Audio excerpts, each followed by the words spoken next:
Channel in focus study. So in this video we will discuss the previous year question paper of BCOC 131 which is financial accounting. So इसके already मैंने previous years बना रखे हैं. ये अभी जो latest दिसंबर 2023 में हुआ था जो कि पिछला सेमेस्टर था उसका प्रीवियस ईयर होने वाला है. तो इसमें डिस्कस करेंगे किस टाइप के क्वेश्चन आए हुए हैं, पैटर्न सेम था या डिफरेंट था, ठीक है, ताकि आपको एग्ज़ाम में बहुत हेल्प मिले, ठीक है, क्योंकि प्रीवियस ईयर एनालाइज करना एग्ज़ाम में अच्छे स्कोर करने का एक बहुत अच्छा की पॉइंट होता है, ठीक है. तो चलो डिस्कस करते हैं क्या क्या क्वेश्चन आए थे. तो देखो सिंपल सा 3 आवर का पेपर होता है, 100 मार्क्स मैक्सिमम होते हैं. आपको कोई भी 5 क्वेश्चन अटैम्प्ट करने होते हैं जो कि ईच क्वेश्चन 20 मार्क्स का होता है. टोटल क्वेश्चन कितने हैं मैं आपको दिखा देता हूँ,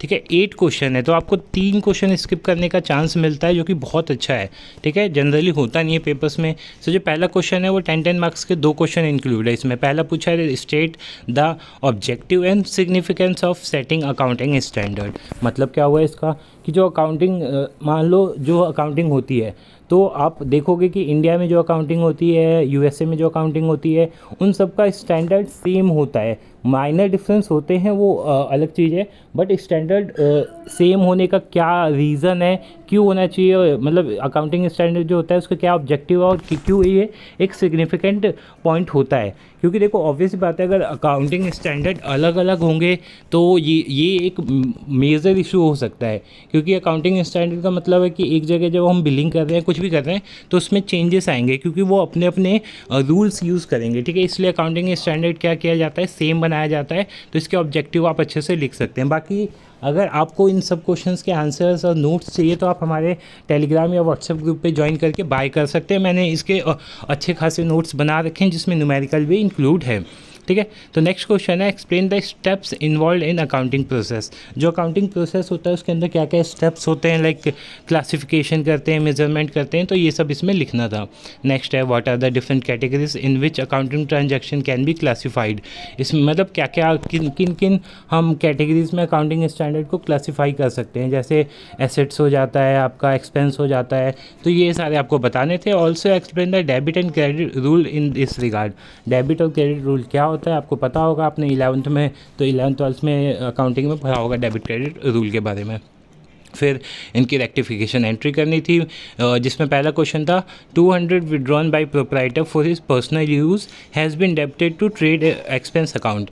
देखो 2000 जो प्रोप्राइटर था उसने पर्सनल यूज़ के लिए क्या किया, डेबिट किया, बट ये गलत एंट्री है. क्यों? क्योंकि ये ट्रेड एक्सपेंस में दिखा रहा है, वो इसको बैंक अकाउंट में दिखाना था, ठीक है. तो ऐसे ये भी आपने रेक्टिफिकेशन 12th में या 11th में पढ़ा होगा तो आप उसके हिसाब से कर सकते हैं. इसकी एक मैं आंसर वाली वीडियो भी लाऊंगा इसके बाद, ठीक है. तो आप चैनल को सब्सक्राइब कर लेना ताकि जैसे ही मैं वो आंसर वाली वीडियो अपलोड करूं आपको वो मिल जाए, ठीक है. तो ऐसी कुछ ट्रांजैक्शन है like 100 credit sales to Ram has been wrongly pass through purchase book, ठीक है. परचेज बुक में इसको एंट्री दे दी थी किसको, 100 रुपये का जो क्रेडिट हुआ था उसको, ठीक है. तो ऐसे करके इसमें कितने 10 पॉइंट्स है और 10 कितने मार्क्स कैरी करता है ये 20 मार्क्स. मतलब एक एंट्री पे आपको 2 मार्क्स मिलेंगे जो कि बहुत इजी है. ये आपको एक बार अच्छे से रूल समझ में आ गया तो आप इजीली इसको कर सकते हैं. नेक्स्ट है what is difference between hire purchase system and instalment purchase system. आप मेरे अगर प्रीवियस वीडियो देखोगे, मतलब प्रीवियस वीडियो देखोगे BCOC 131 की, तो मैंने इस क्वेश्चन को बहुत इंपॉर्टेंट बता रखा है क्योंकि ये हर साल रिपीट होता है और मेरे नोट्स में तो ये क्वेश्चन सबसे पहले है, ठीक है. तो इसको आप अच्छे से कर लेना क्योंकि ये पेपर के पॉइंट ऑफ व्यू से बहुत ज़्यादा इंपॉर्टेंट है. Describe in detail the accounting procedure to be adopted with regard to hire purchase system. देखो हायर परचेज से एक आगे एक तो डिफरेंस पूछ लिया और फिर इसके अंदर क्या क्या अकाउंटिंग प्रोसीजर होते हैं अडॉप्ट करने के लिए हायर परचेज सिस्टम को, ये ठीक है. तो दोनों क्वेश्चन सेम ही है, बस एक डिफरेंस पूछ लिया और उसके बारे में एक्सप्लेन करना है. तो 20 मार्क्स कैरी करता है ये भी. फिर एक और क्वेश्चन है जो 10 मार्क्स का है और टोटल 20 मार्क्स के हो जाएंगे ये. Explain clearly about your understanding in respect to the expression branch adjustment account. Branch adjustment account क्या होता है आपको इसको एक्सप्लेन करना है, ठीक है. फिर state the possible cause of difference between balance shown by head office account and branch account, ठीक है.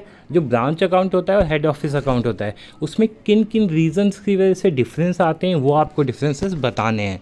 इन्हीं डिफरेंस की वजह से हमारा रेक्टिफिकेशन होता है जिसको हम एरर करते हैं बाद में, एरर रेक्टिफाई करते हैं, सॉरी, ठीक है.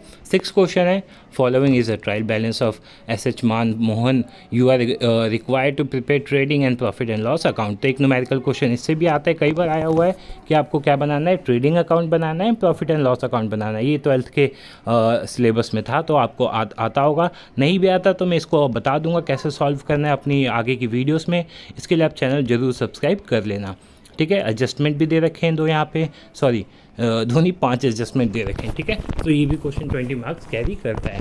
नेक्स्ट क्वेश्चन है हमारा, जो कि हमारा डिजिटल अकाउंटिंग से पूछता है कभी कभी, ठीक है। व्हाट इज़ लोडिंग, लोडिंग क्या होता है, हाउ इट इज़ कंप्यूटेड, इसको कैसे कैलकुलेट किया जाता है, एग्जाम्पल के साथ बताइए। फिर what is del credere commission, who pays this commission, ठीक है। डेल क्रेडिट कमीशन क्या होता है, इसको कौन पे करता है, स्टेट द रीज़न, क्यों पे किया जाता है, रीज़न भी आपको बताना है। फिर एक और न्यूमेरिकल आता है यहाँ पे, इसको भी आपको करना था, ठीक है। लास्ट में आता है आपका शॉर्ट नोट्स, जिसको आपको अच्छे से एक्सप्लेन करना है। 10 मार्क्स के भी हैं शॉर्ट नोट्स, एक तरह से नहीं है, इसको आपको अच्छे से 2-3 पेजों में एक्सप्लेन करना होगा।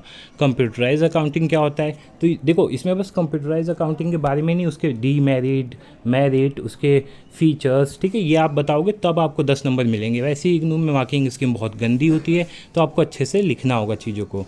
फिर creation of voucher recording entry, ठीक है। वाउचर क्या होता है, कितने टाइप्स के होते हैं, ये बता दो। फिर जो वाउचर बताओगे उसकी एंट्री आप बुक्स ऑफ अकाउंट में कैसे करोगे, वो बताना है, ठीक है। तो होप्स आपको समझ में आ गया हो कि पेपर कैसा आता है, कितने न्यूमेरिकल्स हैं, ठीक है।